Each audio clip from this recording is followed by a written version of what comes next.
Hello and welcome. In this tutorial, we're going to show you how to use the palette editor in Weather Defender to customize the look of different layers on your map. What we're going to do is use the palette editor to create a freezing line on the temperature map, so you can actually see right where the freezing temperature line exists on the map. Instead of seeing a gradient of 10, 20, 30 degrees, you'll see the actual 32-degree line. Okay, so first thing I'm going to do is bring up the winter weather map. If you don't have this open, you can simply get to it by going to the Shield menu and click Open Map. And here you'll see, depending on how many maps you've downloaded, you'll see different maps here in this listing. Select the winter weather map, and that's the one that I have open. Just click Open. I've done a couple things here. I've just turned on the background topography map and zoomed into Midwest part of the country. The first thing then you want to do is turn on the temperature layer. So just click temperature in the base map grouping. And here we go with the temperature maps. And basically what we have here is 10-degree chunks of temperature. Where I'm at here in Omaha, it looks like it's right on the border between 30s and 40s, and that's about right. And then we've got it kind of getting into the mountain ranges out here. You can see it's freezing, below freezing. So the problem with this layer, though, is that you see the 30 degrees starts at green, 20 degrees starts at blue. It would be nice to know where in that green area is it actually freezing. I mean, there's definite applications for this, like, for example, I don't know, if you want to cover your vegetables in your garden, or if you just need to know if something needs to be brought in from outside. This will help you in that regards. But for the more immediate purposes, it's just a really useful example of how you can use customization techniques in Weather Defender.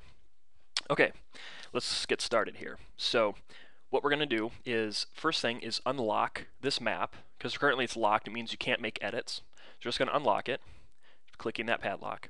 Then we're going to go down to the temperature layer and click on the drop-down menu, Properties.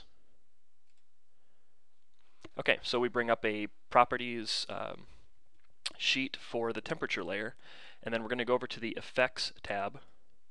And there's some stuff on here. We won't go into that in this tutorial, but this is basically affects how the contours, how the shapes are generated, and everything. So down here it says Color Palette. If you click this list, you'll see a whole bunch of different options in here. These are all different color palettes for different purposes. For example, there's a radar palette which uses reflectivity, which shows you the intensity of rain.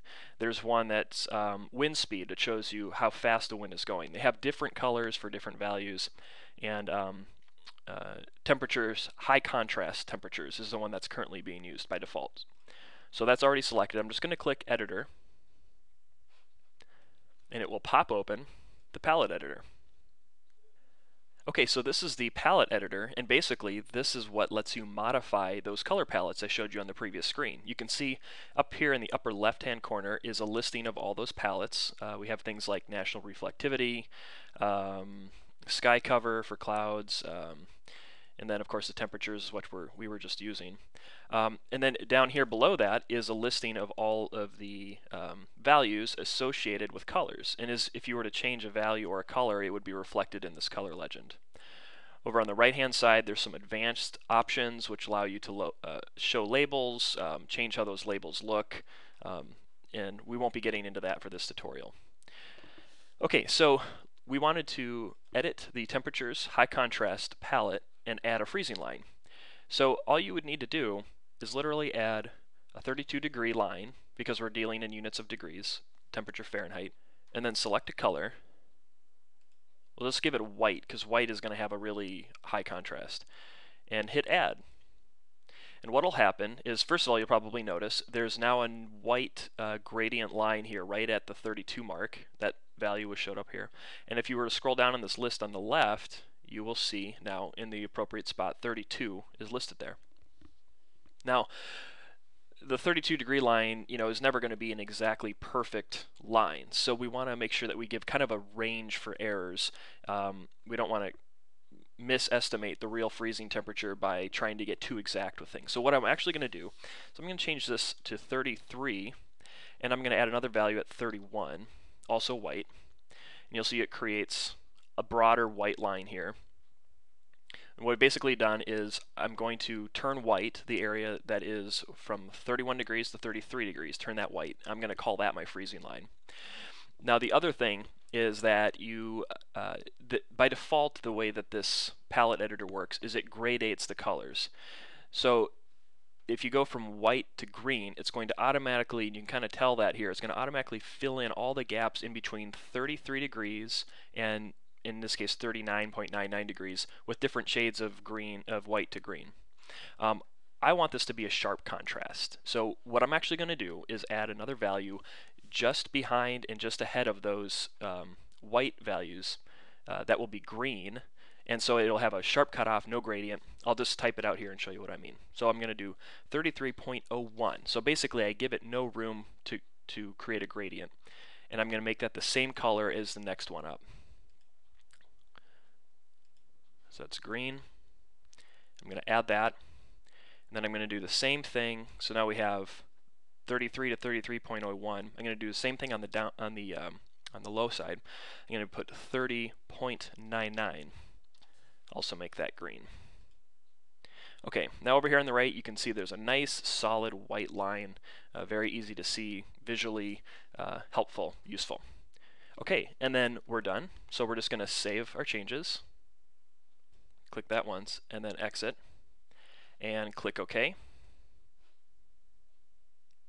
And there we have it. We now have a new white line right at 32 degrees, and you can see it on the map here.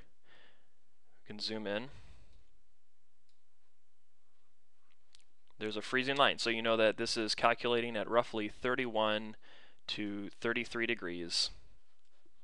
And just as a last step, we're going to verify that these temperatures are indeed accurate. I'm going to go up to my map and I'm going to add a layer by clicking this button. And I'm going to go into surface weather, where we keep some other temperature type layers that you can put on. Temperature plots, which will just give us the exact readout. I'll add that to our map, and I'm going to close it, and here we go. So you can see we have on the right hand side of the white line, we have 36 degrees, 34 degrees, 39, 37. On the left hand, we have 16, 19, 23. You can see that the white line generally fits below 33 and above. Here you go, here's a good example. Below 33 and above 31. So that's how you use the palette editor. Hope you enjoyed this tutorial.